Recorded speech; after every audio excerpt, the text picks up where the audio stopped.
Me encantan los videojuegos de Assassin's Creed. Es una saga a la que le tengo cariño, sobre todo por las recreaciones históricas de las ciudades. La trama que cuenta está bastante interesante en los dos primeros juegos, luego se va bastante a la mierda. Pero no he venido a hablar de videojuegos, sino de la película. En concreto, vamos a ver cómo no hacer una adaptación cinematográfica.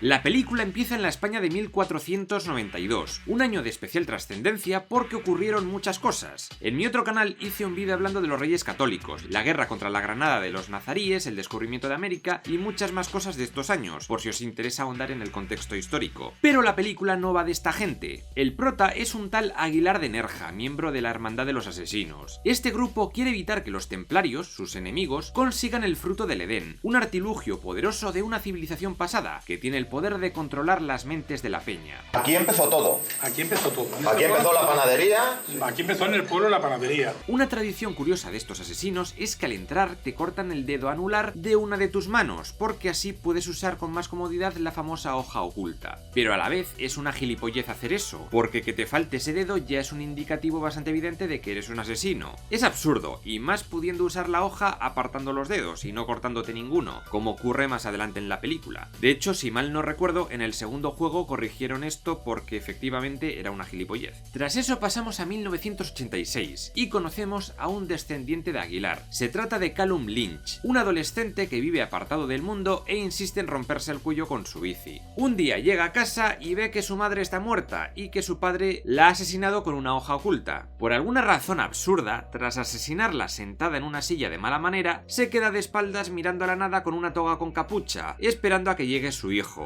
Y cuando lo hace, le suelta: tu sangre no te pertenece, Cal. ¿En serio eso es lo mejor que se te ocurre decir en esa situación? ¿Y en serio no podías esperarle en la puerta para que no viera a su madre muerta y traumarle de por vida? En fin, que le dice que se pire, que vienen hombres malos a por ellos, los malvados templarios, y el chaval sale corriendo y al final al padre le capturan. 30 años después, vemos que el chaval se ha convertido en el niño de The Ring, haciendo todo el rato putos dibujos siniestros. En ocasiones veo muertos. Son tan sumamente malos que le han condenado a la inyección letal, no me extraña, a ver si así aprende a pintar de una vez. Nah, en realidad le condenan por asesinar a un chuloputas, pero es algo absolutamente desconectado de la trama y que no aporta nada. En fin, le meten la inyección letal y empieza a ver flashes de su pasado, de escenas aéreas que habrá visto con algún dron y también imágenes del salvapantallas del iMac, cosas que le marcaron profundamente. Pero tranquilidad, porque Cal no ha muerto. Sofía Raikin le cuenta que todo ha sido una tapadera para trasladarle a unas instalaciones secretas de Abstergo en Madrid, por las cuales, ojo cuidado, Sofía le deja pasearse a trompicones por unas escaleras que el tío se puede desnucar en cualquier momento, hasta llegar a un jardincito y encaramarse a un alféizar, donde si se cae, se mata fijo, y entonces toda la policía se presentaría en las instalaciones a ver qué mierda pasa. Y otro what the fuck es que se encuentra con Musa, que es como él, un descendiente de asesinos que no está a gusto con Abstergo y que, por alguna razón, sabe que este Cal conoce la localización del fruto del Edén. ¿Cómo? Ni idea. Y en vez de instarle a hacerse colegui de él, le dice que salte y que se muera.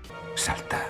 Cero lógica. Igual que tener a gente potencialmente peligrosa junto a esa gran abertura. No porque puedan escapar, sino porque igual pueden filtrar alguna mierda. Yo pondría un cristal de esos que son opacos por el lado de fuera. Por cierto, Abstergo es una empresa malvada controlada por los templarios para hacer cosas malvadas, pero su apariencia es que hacen cosas buenas. Sofía le dice que no es un prisionero, aunque no sabemos por qué Cal decide no pedir en ningún momento que le dejen largarse de allí y a la mierda todo. Se queda sin razón alguna, sin protestar siquiera. Después la tía le explica que su objetivo en la vida es erradicar la violencia del mundo, y acto seguido un pavo le dispara un puto dardo en el cuello. En fin, realmente lo que Abstergo quiere es eliminar el libre albedrío y la libertad individual. Para llevar a cabo tamaña empresa necesitan el ya mencionado fruto del Edén, perdido en algún lugar del tiempo, y solo hay una forma de encontrarlo: con el Animus. El Animus es una máquina que permite a los de Abstergo ver los recuerdos de los antepasados de una persona, en este caso los de Cal. Necesitan bucear en la memoria de Aguilar porque fue el último en ver el fruto del Edén y quieren averiguar dónde lo escondió. Hasta ahí todo correcto. Ahora bien, lo de cambiarle el aspecto del videojuego por esto otro, que parece más GLaDOS que el Animus, bueno, corramos un tupido velo. Pero lo de tener que ponerle las muñequeras con las hojas ocultas, ¿a cuento de qué viene? ¿Es algo necesario para que la máquina funcione? ¿Han tenido que encontrar las hojas de los demás asesinos asesinos capturados para poder ver sus recuerdos? Además, para usarlas, ¿no se suponía que tenías que cortarte el dedo anular? De ahí pasamos a una escena de batalla en Granada. ¡Qué bien! ¡Una batalla hito guapa! Ah, pues no, el águila de los cojones nos lleva a un descampado de mierda. Resulta que es ahí donde los templarios tienen secuestrado al príncipe Ahmed, el hijo del sultán Boabdil el Chico. Lo han secuestrado porque resulta que es quien tiene el fruto y quieren coaccionarle para que lo entregue. ¡Por fin! ¡España tendrá un gobierno templario! Bueno, ya sé que yo muchas veces me refiero como España al territorio de los reyes católicos. Es una simplificación. Técnicamente eran las coronas de Castilla y Aragón. Todavía no estaban unidas y España como tal no existía. Y eso de España templaria apoyada por la Inquisición... La Orden del Temple fue perseguida por la Iglesia Católica, y después de la ejecución de Jacques de Molay en 1314, la orden se fue a tomar por el culo. Lo dicho, si queréis saber más de todo esto, en estos vídeos de mi canal de historia hablo de las cruzadas, de la Francia medieval, etc. Ah, y luego está el de los templarios, masones e Illuminati, con este vais a flipar. María y Aguilar logran hacerse con el carro que transporta al Principito, pero tras una persecución bastante simplona y con alguna que otra voltereta hiper mega loca, Ojeda, el lugarteniente del gran maestro templario Torquemada, termina por secuestrar al príncipe y capturar a los asesinos. Lo que le quita suspense a la peli es que ya sabes que al prota no le pueden matar, porque hasta que no preñe alguna no podría pasar sus recuerdos genéticos hasta llegar a Cal. Tras eso conocemos a Alan Raikin, el líder de Abstergo y padre de Sofía. Por primera vez todo se ha visto con claridad. Mentira. ¿Y el artefacto? El fruto está a nuestro alcance. Mentira. Hay que cuidar su salud y ganarnos su confianza. Prueba a dispararle más dardos, a ver qué tal. Alan se reúne con Ellen Key, que es una templaria que le cuenta que va a cerrarle el chiringuito de Abstergo porque total, ya han ganado. Hemos ganado. Al pueblo ya no le interesan los derechos civiles, le interesa su nivel de vida. El mundo moderno ha superado conceptos como la libertad. Se conforma con obedecer. La amenaza se mantiene mientras exista el libre albedrío. Durante siglos hemos intentado con la religión, con la política y ahora con el consumismo eliminar la disensión. ¿No es hora de dar una oportunidad a la ciencia? Que esta peli, que ha contado con la supervisión de Ubisoft, critique el consumismo me hace mucha gracia. Ya hemos ganado, ya incluimos DLCs y micropagos en todos nuestros juegos. Cal se despierta en Abstergo y empieza a tener lo que en el juego se llama el efecto sangrado. Básicamente es que la memoria genética se mezcla con la memoria real, y ves visiones y obtienes habilidades de tus antepasados. Luego será más importante. De momento la escena se corta con una frase épica que me representa. Tengo hambre. Tiene hambre, pero Sofía pasa de su culo y le lleva a su museo particular del acoso y la obsesión. Le cuenta que sus antepasados fueron assassins, y que los assassins tienen como propensión a la violencia. Bueno, matan a gente, por eso se llaman assassins, es evidente. Si no se llamarían monjitas o algo así. Y como si los templarios fueran unos santos. No jodas, de momento han secuestrado a un niño y, bueno, son la Inquisición. Sofía le sigue rayando con que quiere erradicar la violencia con el fruto del Edén y bla bla bla. El tío lo único que quiere es comer algo. Son assassins, asesinos como sus antepasados, como tú, Cal. Todos nacieron con propensión a la violencia. Tengo hambre. ¡Eres un pesado! Por fin en el comedor, Cal se encuentra con Musa. Él y otros como él le empiezan a decir cosas rarísimas sin venir a cuento. Llevo ya 200 años muerto. En veneno con vudú. Te están observando. Ya lo has conocido. El milenarismo va a llegar. Te pertenece. Vas a llevarlos directos hasta él. ¿Qué coño pasa aquí? Eso digo yo, porque esta gente no habla claro en ningún momento. Normal que Cal se vuelva Tolocker y le vuelvan a meter en la máquina. Volvemos a la España de 1492, concretamente a Sevilla. Aguilar y María van a ser ejecutados por la Santa Inquisición, y ahí vemos a Torquemada. En serio, ¿hay alguna película española donde no salga Javier Gutiérrez? El cabrón está en todas partes. Junto a él vemos a los reyes católicos. Una pregunta, ¿por qué la reina Isabel está llena de tatuajes? Más que la reina de Castilla parece la reina de la ruta del bacalao.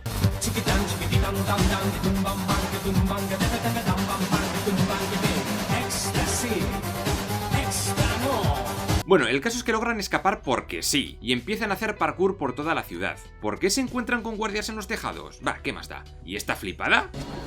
¿Y esta otra?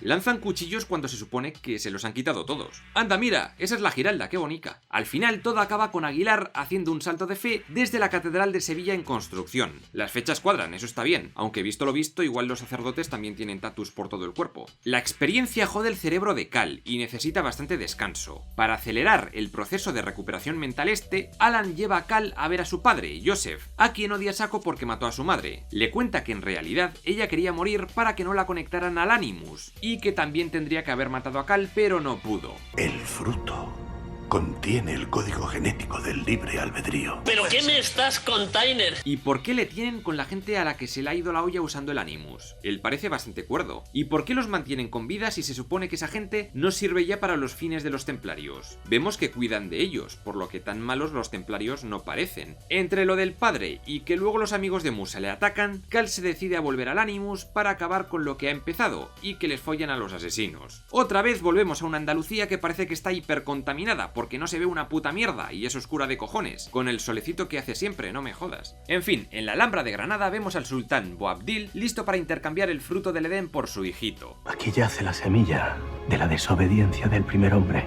Del libre albedrío. Vale, lo que tú digas, pero ¿por qué nadie la usa? Si todos son conscientes del poder de control mental o lo que sea, ¿por qué Boabdil no usa el poder del fruto para que le devuelvan a su hijo? ¿Por qué nadie lo usó antes para dominar el mundo? Y sobre todo, después de la pelea que tienen en el palacio, que no se ve una puta mierda, por cierto, vemos a Ojeda tomando como rehén a María, mientras que Aguilar ha hecho lo mismo con Torquemada. María, como está dispuesta a morir por el credo de los asesinos, se mata. Vale, pero ¿por qué Aguilar no se carga a Torquemada? ¿Por qué le suelta sin más? No tiene sentido. Finalmente Aguilar consigue cargarse a Ojeda, pero como el muy idiota ha dejado vivo a Torquemada, pues abre las puertas y entran guardias, que tampoco sé qué hacían ahí detrás esperando después del jaleo montado, pero bueno. Aguilar empieza a huir en mitad de un torbellino de hostias y finalmente acaba atrapado en un puente. Y en el otro lado está Torquemada. ¿Cómo cojones ha podido llegar hasta allí antes que Aguilar? Joder, es que es exactamente lo mismo que comenté en el vídeo de Han Solo al final de su peli. Como no haya usado un jetpack para cruzar el foso, no soy capaz de verle el sentido al asunto. Otra cosa que tampoco tiene sentido es que los ballesteros no le fusilen directamente a flechazos. Y tras eso, al verse acorralado, se lanza al vacío por un foso profundo de cojones que no existe en la Alhambra, y escapa de alguna forma. Un salto de fe. ¡Anda! ¡Un salto de fe! ¡Qué guay! A ver, ¿de qué se sorprende esta tía? Ya ha hecho otro salto épico antes, no es una novedad. Luego, desde el punto de vista de Abstergo, vemos que Cal recuerda que la aventura de Aguilar acaba en Huelva, en Palos de la Frontera, que es de donde salió Cristóbal Colón. Resulta que Colón es amigo del credo por motivos random, y Aguilar le dice que esconda el fruto del Edén en su tumba por motivos random. En ese momento Colón era un puto pringao, nadie esperaba que descubriera nada. Bueno, la reina Isabel, pero tampoco mucho. Es decir, lo más probable es que acabara con su barco en el fondo del mar. ¿Qué sentido tiene darle ese objeto tan importante? ¿Por qué no lo lleva el mismo Aguilar a la India o a donde sea? Gracias a Wikipedia, los de Abstergo averiguan que la tumba está en la Catedral de Sevilla. Pero en ese momento, y sin venir mucho a cuento, Cal empieza a tener visiones de Aguilar, de su madre, y ahora se hace asesino. También Sofía tiene una visión de alguien igual que ella como asesina. ¿Su padre se lió con una assassin? Quizás lo sepamos en una secuela, si algún día la hacen. Yo creo que no. Pero, ¿por qué ella tiene visiones justo en ese momento? No tiene lógica. Además, también justo en ese momento va Musa con 2 granadas de humo que no sabemos cómo las ha podido robar y las lanza frente a unos guardias, y frente a él mismo también. Y tras eso, los otros asesinos reclusos empiezan a liar la parda por todo el lugar, y se van cargando a todos los de Abstergo. No me jodas, es que se lo merecen. Es que los templarios son tontísimos. ¿A quién se le ocurre juntar en una misma instalación a varios parientes de asesinos y más conociendo lo del efecto sangrado? Si estuvieran presos en celdas lo entendería, pero es que tienen una libertad relativa en la que pueden conspirar perfectamente a tus espaldas. Y yo me pregunto, si no estaban a gusto allí y sabían toda la movida de los templarios, ¿por qué ninguno pidió marcharse? ¿No decían que no estaban presos? También podrían haberse revelado en cualquier momento. ¿Por qué lo hacen justo cuando los templarios están a punto de conseguir el fruto del Edén? Y finalmente, ¿por qué ningún guardia templario lleva una pistola o un puto rifle de asalto? En fin, Joseph, el padre del prota, intenta escapar, pero se lo cargan rápido. Aún así, parece que docenas de guardias armados no son capaces de detener a unos pocos reclusos locos, y por ello los Raikin huyen en helicóptero. Cal intenta alcanzarles trepando por el Animus hasta una cúpula de cristal que dices, no me jodas, un sobrevuelo y cualquiera puede espiar las operaciones secretas de Abstergo. En fin, logran escapar y ya. Qué fácil sería denunciar lo ocurrido a la poli, la retención ilegal y todo eso, y que se registren en las instalaciones ahora abandonadas, y se detuviera a Alan y a todos los implicados. pero no hacen nada de eso. Alan y Sofía llegan a la tumba de Cristóbal Colón en la Catedral de Sevilla. Un sacerdote les entrega un cofre y allí encuentran el fruto del Edén. Joder, qué fácil. Allí llevaba los últimos 500 años, en una puta cajita. ¿Cómo es posible que ningún investigador o historiador lo haya analizado y catalogado? O algún sacerdote, porque antes dijeron que la religión y todo eso era un invento templario para el control social. Pensemos bien en ello. En vez de investigar si en algún lugar del mundo algún arqueólogo había descubierto una bola de petanca extraña, deciden que es mejor